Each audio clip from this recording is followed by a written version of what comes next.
చంద్రబాబు గారికి ఒక మంచి సలహా ఇచ్చింది ఈనాడు, మెచ్చుకోవాలి. ఇది ఖచ్చితంగా బాబు గారు కూడా చేయదగినటువంటి అంశమే.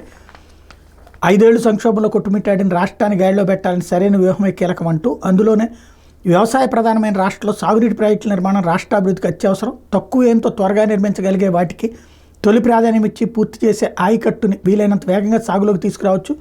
భారీ ప్రాజెక్టులు, అధిక మొత్తం నిధులు అవసరమయ్యే ప్రాజెక్టులను పూర్తి చేయడానికి చాలా కాలం పడుతుంది. ఈ నేపథ్యంలో ప్రస్తుతం ఉన్న ఆర్థిక పరిస్థితుల్లో తక్కువ భారం, అధిక ప్రయోజనం వ్యూహమే ముఖ్యం. ఆంధ్రప్రదేశ్లో ప్రస్తుతం నిర్మాణంలో ఉన్నటువంటి 59 సాగునీటి ప్రాజెక్టుల అంచనా వ్యయం 2.36 లక్షల కోట్లు. ఇప్పటి వరకు ఈ ప్రాజెక్టుల మీద ఖర్చు పెట్టినటువంటి లెక్క పరంగా చూస్తే 1.29 లక్షల కోట్లు వెచ్చించినట్టు అధికార గణాంకాలు పేర్కొంటున్నాయి. ఆ లెక్కన వీటి నిర్మాణం పూర్తి చేయాలంటే ఇంకా 1,04,000 కోట్లు కావాలి.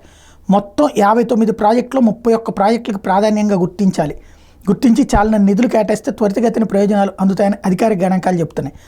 ఇందులో వెలిగొండ, వంశధార నాగావళి అనుసంధానం, మహేంద్ర తనయ, గజపతి నగరం బ్రాంచ్ కాలువ, చింతలపూడి ఎత్తిపోతల, తారకరామ తీర్థం సాగరం, సోమశిల స్వర్ణముఖి లింక్ కాలువ, గాలేరు నగరి తొలి దశ, గాలేరు నగరి రెండో దశ, అంద్రినేవ, ఇవన్నీ ఇందులో ప్రధానమైనటువంటిది. సాగునీటికి సంబంధించి ఖర్చు పెట్టాల్సినటువంటి వ్యవహారం అయితే ఉంది.